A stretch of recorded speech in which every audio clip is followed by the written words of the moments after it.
Everybody want a Boaz. Boaz requires something different, and you haven't prepared yourself for what a Boaz would need. When Jesus decided it was time for him to grow up, he didn't go get what he had been dealing with. That version of him required a different type of woman. And I tell men that all the time. Your legacy is connected to the type of woman that you have on your arm. These over here, all your stuff all over the internet, all over the blogs, because y'all choosing women that don't have nothing to lose but will help you lose everything. You talking about legacy.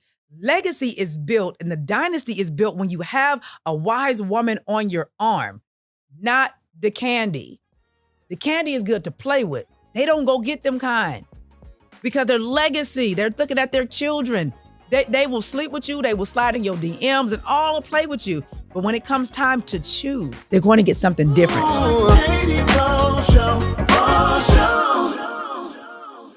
So y'all praying about stuff that you getting the answer to. When God told you to leave and you got the memo to leave, no, I ain't gonna leave yet because I'm waiting on God. It already is there. So God can't sing you no mate because you can't hear God's voice, no way. So all of this is just, I'm protecting myself. I don't want to be open, so I'm going to put it on God. I'm gonna wait for God to send me a godly man. No, you don't want a godly man. You want a church dude. Godly man and a church dude are two different things. Right. So what you're saying is, once again, I'm taking the responsibility off of me and putting it on an outside entity so I don't have to do nothing. That's what you're saying. And that's basically why, is that why you chose not to do the whole business model that you had? That's one of the main reasons. That's one of the main reasons. And the type of men that they want, I have to tell them, everybody want a Boaz, but y'all recall Boaz did die right shortly after he married old girl, right? Y'all remember that. Everybody want a Boaz, right? But you do know there is a John, Joseph type of guy. There's a Moses kind of guy. There's a Bartholomew kind of guy. Y'all forget about all of these guys because you're trying to go after Boaz. But you are more equipped for this type of other guy. Nahum and them. Nathan and Daniel and Nathaniel and Benjamin, and Isaac and all of them. And Jonathan. Don't nobody want them. I just want to go straight to Boaz. Boaz requires something different, and you haven't prepared yourself for what a Boaz would need. And they would say they were settling to go with Nahum and Bartholomew. Right. And they would say they're settling. But here's the thing.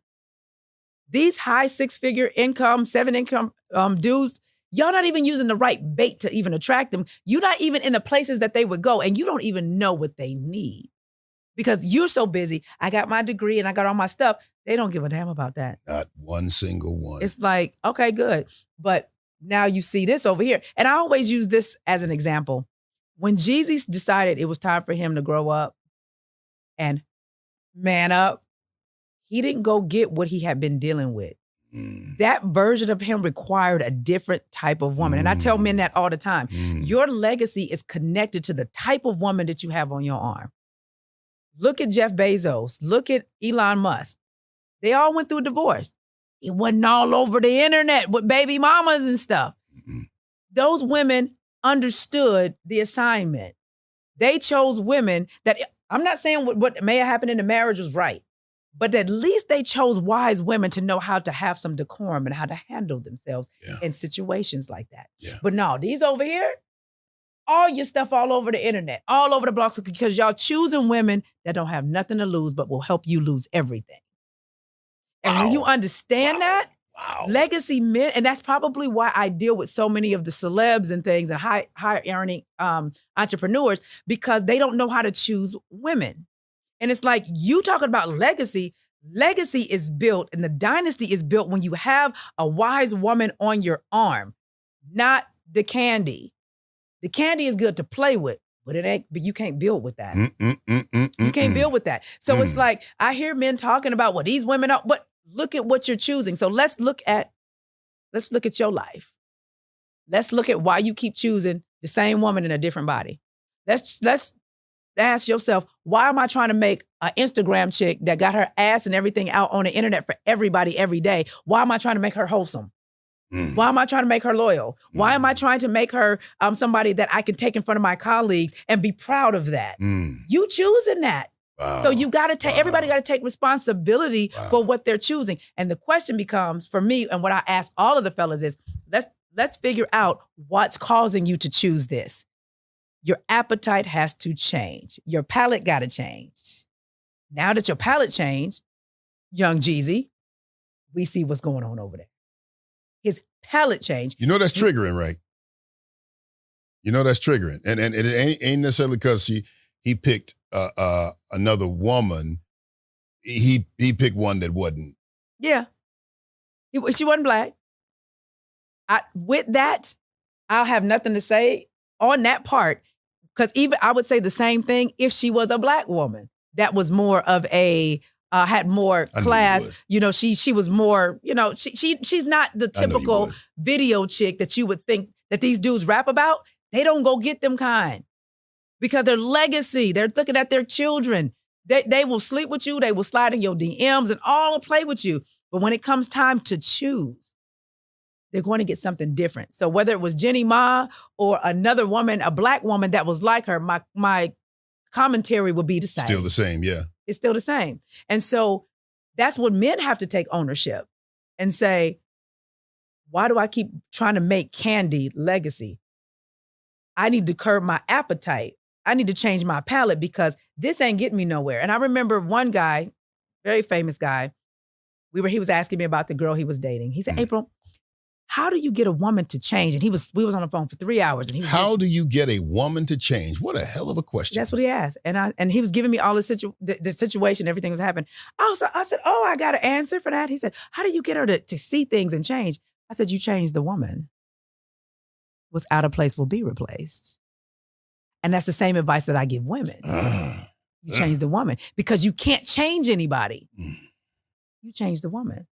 Although you might not want to go through the emotional pain that come with change and going through the breakup and all of this, you change the woman. Just like I tell women, if a man cannot receive your feminine energy and who you are as a woman, you don't whine and complain. You just change him out for a different model.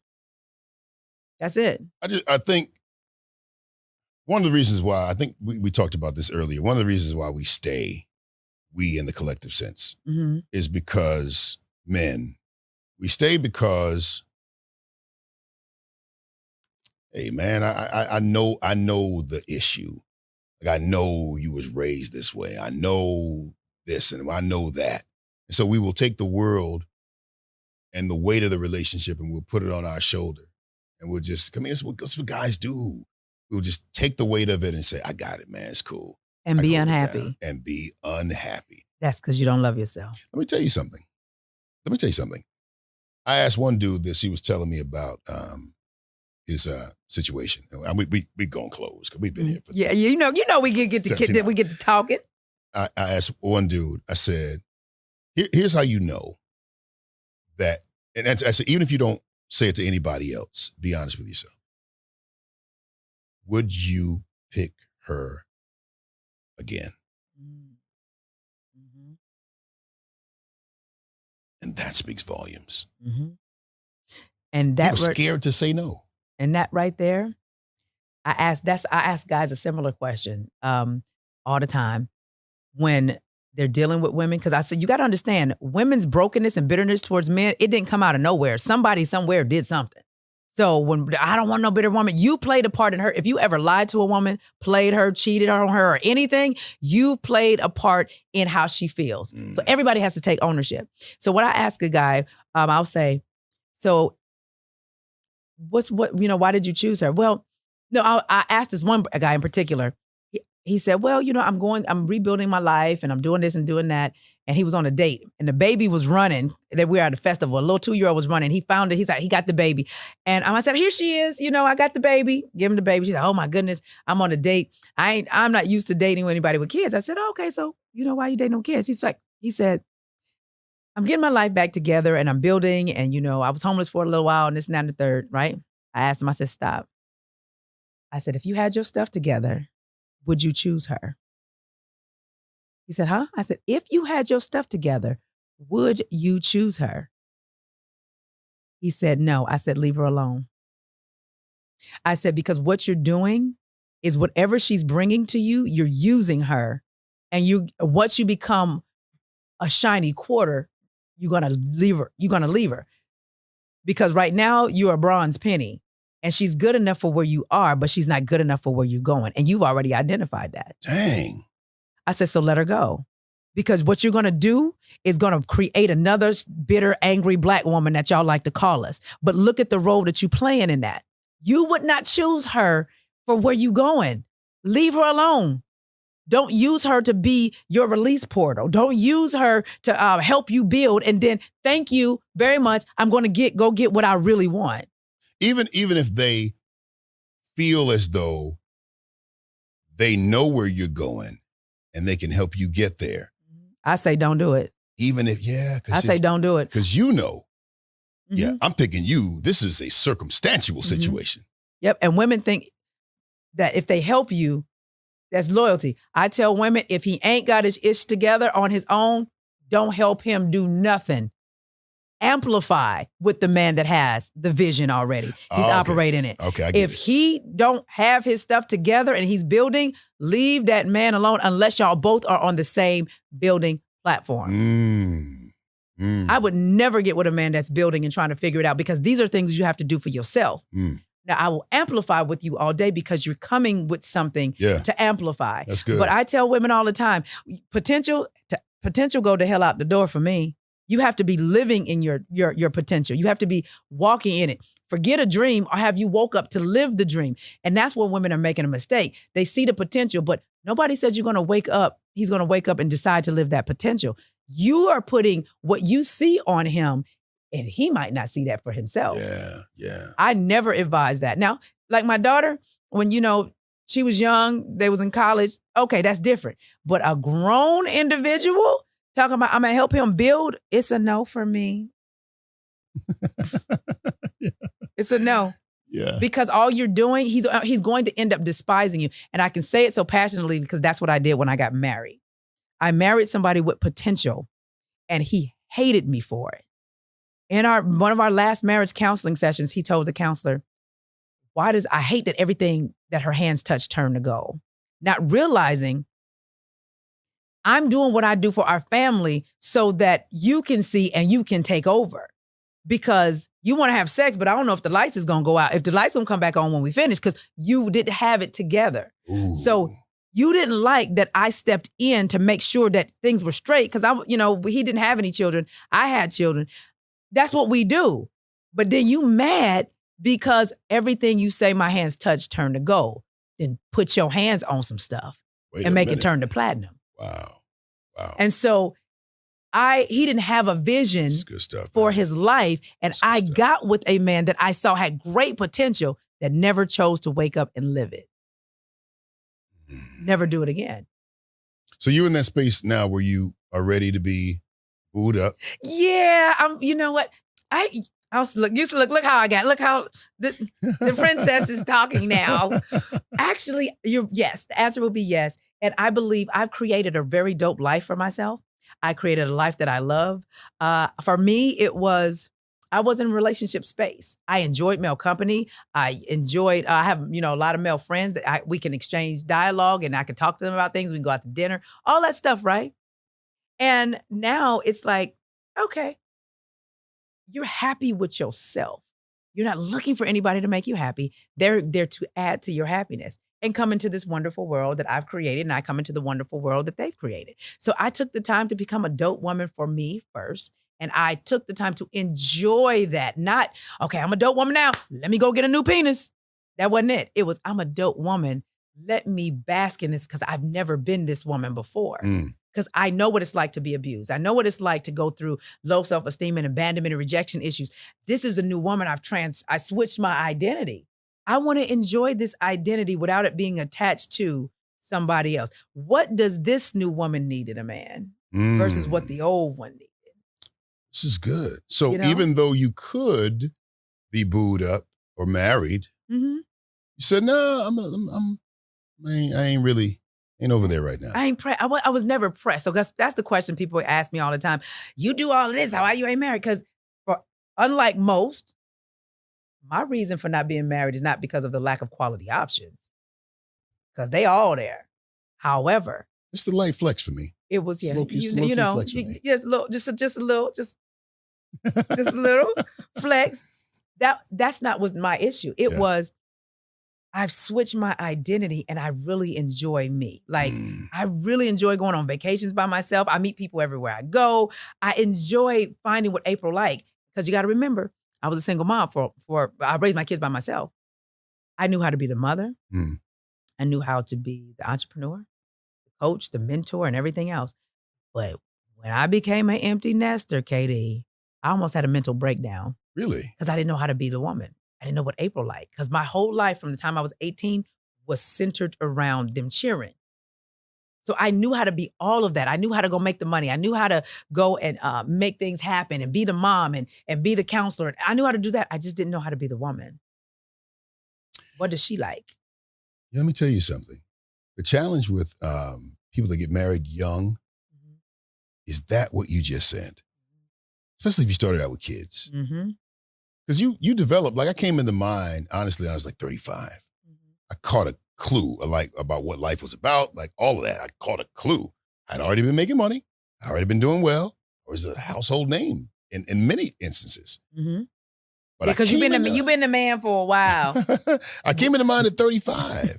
And so then, but if you're already married to someone, if they're not open and willing to adjust with you and take that same journey to say, hey, guess what? The things I like at 21 can't really stand at 31. And you do that with them as well too? Yes.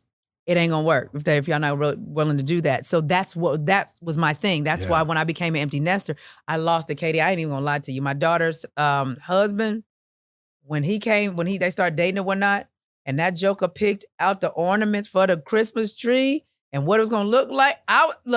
That Richmond, California and me, I was about to be about that life. We don't do that. I'm the one that make everything happen around here. Oh, no, ma'am. I am the one that they depend on me. That's what it was for me. And it was a lot to not have people depending on me.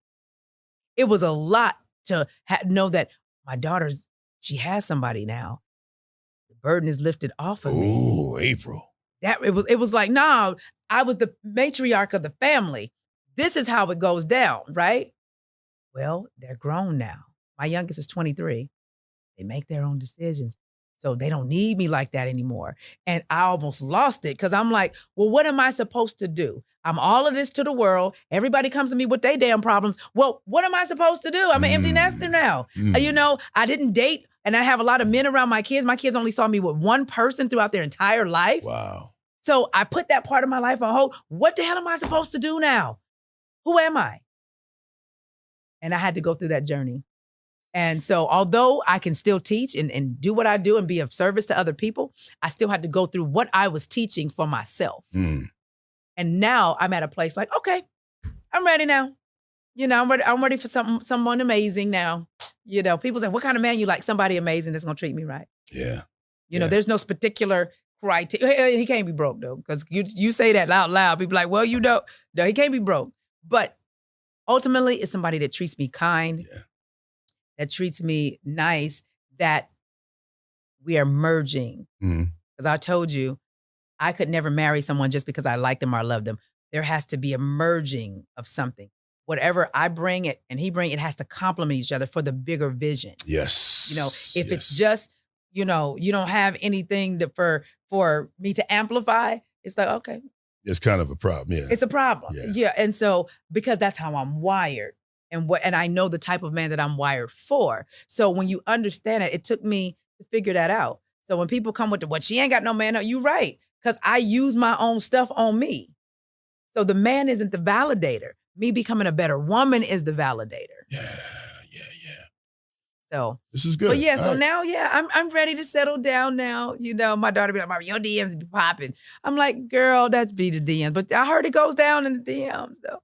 That's what I heard. I'm gonna start having to see. But I'm in that space. And I think you should get to that particular space of loving you, your life.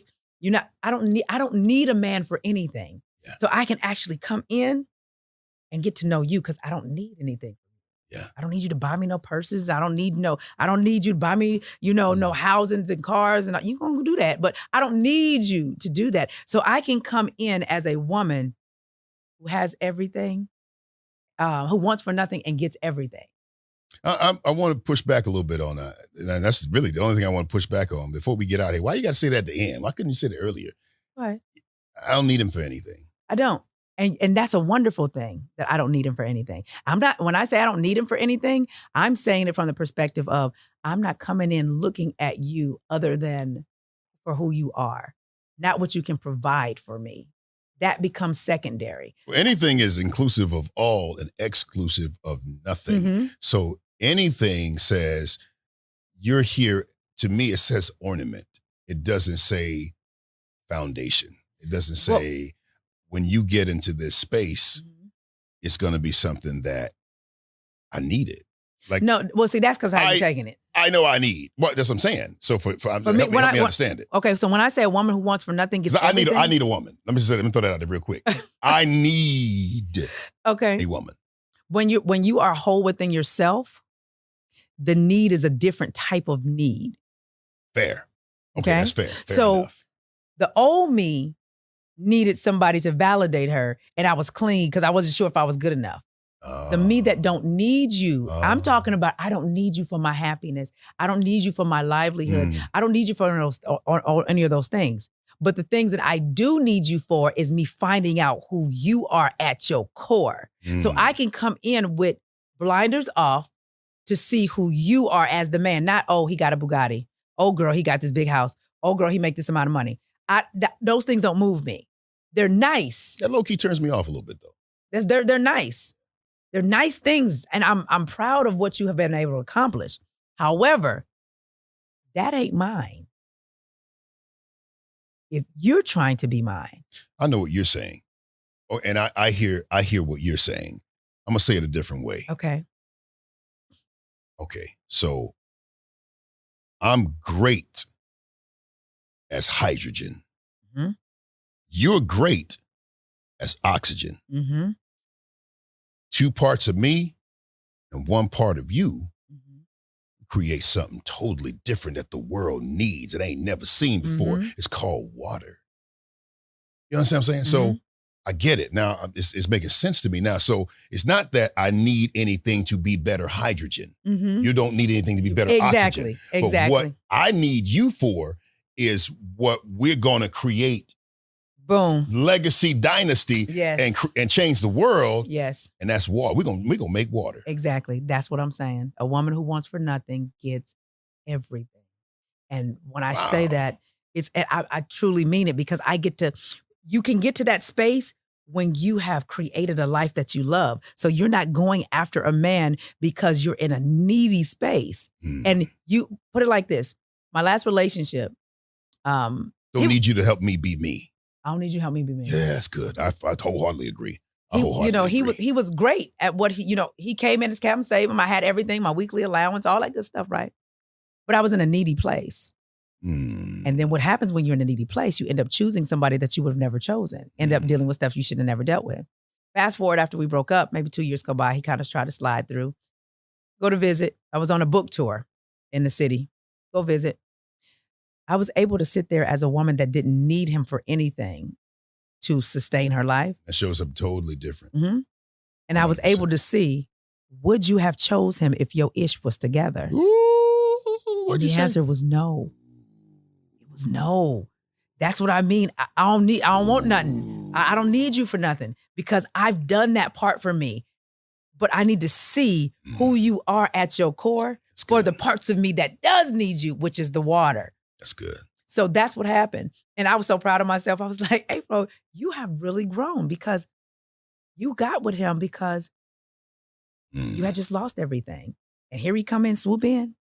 You know, you had never had weekly allowance and nothing like that before and all shopping sprees. And you had never had that. And you were in a place of need. And you dealt with stuff with him that you shouldn't have had to deal with. Now, when I'm before you again and you trying to make it happen again, we can sit at the table like this. The brotherhood, yeah. Right? And I'm still sitting there looking and like, no. Well, I can't even believe you dealt with this. But it was a smile for me and my growth. Yeah. You know, that April, a woman who wants for nothing gets everything, meaning she gets it all. She gets her emotional stuff. She gets all of him because she's not coming in trying to extract anything from him. She's just trying to get to know him. Mm. I don't care about your house and car and all that. That's yours. Money can be made. But what that character and integrity, spirituality, your effort, your consistency, your patterns look like, though. Your honesty, that's the stuff that I dig deep. And that's why, although I'm around a lot of high-profile men and people get all excited, that doesn't excite me like that, because a lot of them, all they're used to doing, no woman have really challenged him. All he got to do is give you gifts. But when me come around saying, oh, okay, thank you, but my primary love language is quality time at 40%. What you going to do about that? Because quality time allows me to bond with you. I can't bond with you over gifts. And then you know also that what you can and can't deal with. Like the whole building guy, the guy that's building, if quality time is your love language, hey. He ain't gonna have it. Appreciate you, but no, this ain't But I can help you. No, because he's gonna building so he can get a particular type of woman. And women gotta understand. Ooh, wow. Men get props for the woman that's on their arm. So you were good here, but he gonna drop you 9 times out of 10 and go get what he really wanted, because he want to show that off. So I've built myself up so I can have the best woman that's out there that I can get. You ain't her. You the builder to help me build up to go get that woman. Sometimes, the whole, and I promise you we're leaving after this. So sometimes the whole, and when he get put on to leave your ass for a white girl. Okay, that's true. When he goes, whatever. Whether she white, black, whatever, it's true. All right. Sometimes it's not that he left because he got put on, per se. Sometimes who you with just ain't willing to make the journey or to do the growth to get there. Very true. So it's like, I want to go there too. I'm bringing everybody with me. I want to bring the block with me. And honestly, that works in families. Yes. Sometimes your family's got to, hey man, appreciate you. Thank you. I love appreciate you. you. But you can't, you can't go here. Yes. And that's okay, dude. That's why I'm okay with divorce. I am so okay with divorce because everybody, I believe there's reason, season, or lifetime. I'm not okay with divorce. I don't like it, but I do understand your point. Yeah, I believe some people come into your life for a reason, season, or a lifetime. Everybody's not meant to take the entire journey with you. That's why you can see so many successful men on their second marriage, third marriage sometime, because what was good then, that journey. And it doesn't mean he didn't do anything wrong to mess up some stuff, because I always believe in holding y'all accountable. But at the same time, normally on his second time around, he becomes that better man. And sometimes even the third time. Yeah. Because the foolishness that he was doing, and then the type of woman that he chose based upon the foolishness he was doing, he don't have that appetite no more. That goes back to that palate change that I was talking about. And that's why I'm noticing a lot of these guys are these successful men, especially in the music industry, because I'm in that quite a bit. They're moving into what I call their Jay-Z phase. And you see Jay-Z was out there doing his thing, but now look at young Jeezy, how Jeezy is going into his Jay-Z phase. They're more business. They're more legacy driven. They're more cautious about the women that they connect themselves to. Now, I'm not going to say they ain't going to smash you out here. They will do that. But you good enough to smash, but you're not good enough to be my girl. Yes, it's totally a difference. And we ain't got to get into that now. Yeah. That's a totally difference. That's a total difference. Just because I'm not going to go there. I think we define guys sometimes by what they do, when in fact, if you stay around them long enough and you can see who they be, you probably wouldn't have made the choices that you made. Because you can fake do. You cannot fake be. You cannot, because fake be. you will. What did Bishop Jake say? You can teach what you do, but you will duplicate who you are.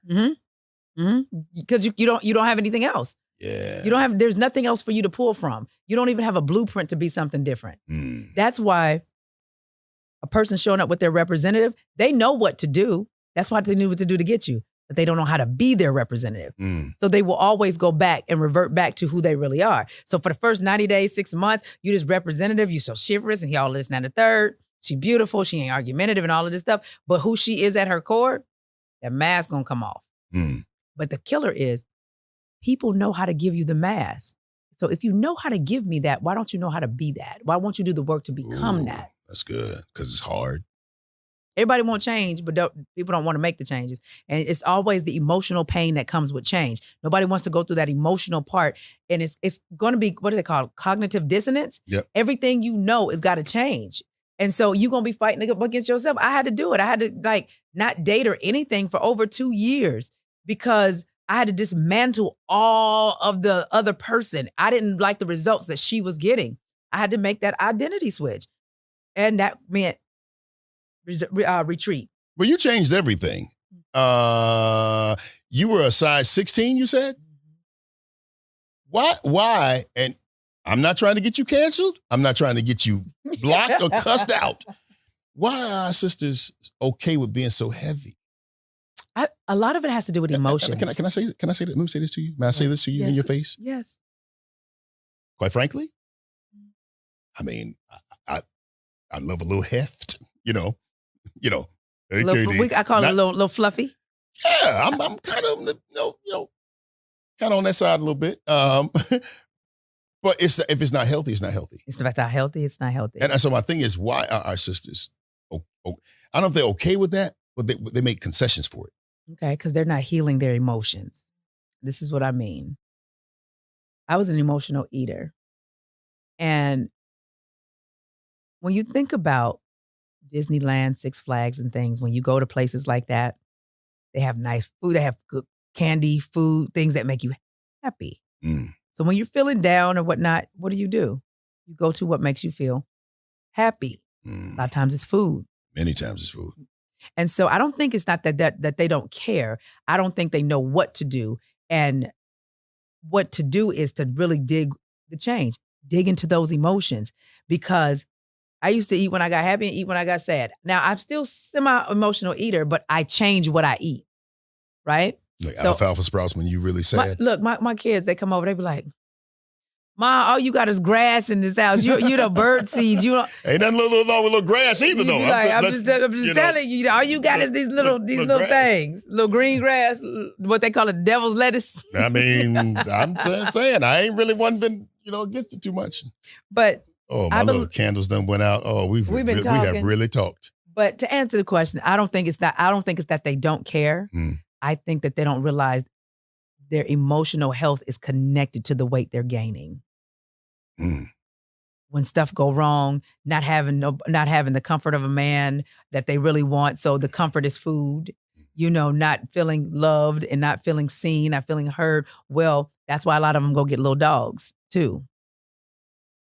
So we got to take all of that into account. So I don't think it's that they don't care about their weight. I think we're not, what I said earlier, aware enough to be conscious enough to look at what's going on. I didn't know until I looked in the mirror at Walmart that I was a big girl. I ain't like her. I didn't. Me in the 16 does not work for my 5'3" frame. Okay. And so within 30 days, right after that, I filed for divorce, and within 30 days, I lost 20 pounds. Because not only did I get rid of the dead weight, which was the ex-husband, but I start healing my emotions. And I start making myself happy. Okay. I start changing my diet. I start loving me to love what I put in my body. Yeah. That's how that happened. So we have to look at all of the emotional and psychological stuff that's connected to the weight. Very good. April Mason, how do people get in contact with you? Oh, you can always go to aprilmason.com, or you can always find me on Instagram and Facebook. And that's how you can find me, darling. Or April on Demand. And you can find me in my All Things Feminine apps. Women always ask me, how do I become more feminine? I've spent a lot of money developing an app to teach women how to be more feminine. So they can go to the Apple Store or the Google Play Store and download All Things Feminine. And I'll help you with my feminine lady lessons on the other side. Very good. I appreciate you. And thank you so much. And we're going to do some work together. We're going to build, and we're going to get this podcast and stuff going. I'm speaking that now. I know. I know you got a long line of people saying, let me do your podcast. No. I've been knowing her longer. I love your setup here. It's so beautiful. Because I remember when you was in the little shack. Oh, you gonna have to go back to that, huh? I remember when he was in the little shack, honey. He was in the little shack. And it was just house on the prairie. Yeah, and it was in the middle dang near nowhere. Yeah. This little house. But he was doing his thing. And that was back in 2009 or 10. Because that was 2010, because that's when I first started single. I started Single No More that year, and you were the first person that interviewed me about that. You know what's funny? The funny thing is, I was in an extremely nice situation, Mm-hmm. building and everything, Mm-hmm. but they got bought out. Mm. And then we ended up going to Little House on the Prairie. Okay. Yeah. With the rats. Yeah, you was on Little House on the terrible. Prairie. In the corner like this. Right. But look, as the song say, look at me now. Look at me now. This is beautiful in here. When I walked in here, I'm like, and it says Bow Enterprises LLC on the door, darling. And to see where you were when I met you back in 2010 to now, all of the cameras and the way you work, you know how to work the stuff, and he back there on the computer. I'm like, I'm proud of you. I'm proud of what you've accomplished and how far you've come from that time. Like I said, you were the first one to interview me on this. Check this out. You're the first one to interview me on this when I started the dating, and you're the first one to interview me when I closed it. Yo, that's crazy. That's crazy. I mean, I know they calling you. They calling. They blowing you up. My phone, my DMs is on fire. That's all right. And I'm very selective about what I do and who I do it with. Yeah. I've learned how to I learned how to value what I bring. Because I used to didn't value it. I'm like, oh, I just do this. But yeah, April, your videos get millions of views. Now everything that I do has to be of value to me, just like I'm a value to it. Very good. So I had to learn Reciprocal, good. Yes. And if people just don't know all that you said, April Mason. AprilMason.com will take you to everything. Or good. April Mason on Facebook or Instagram, but just put the MS before it. Good. Very good. Appreciate you. Thank you, darling, for having me. Thank you so much.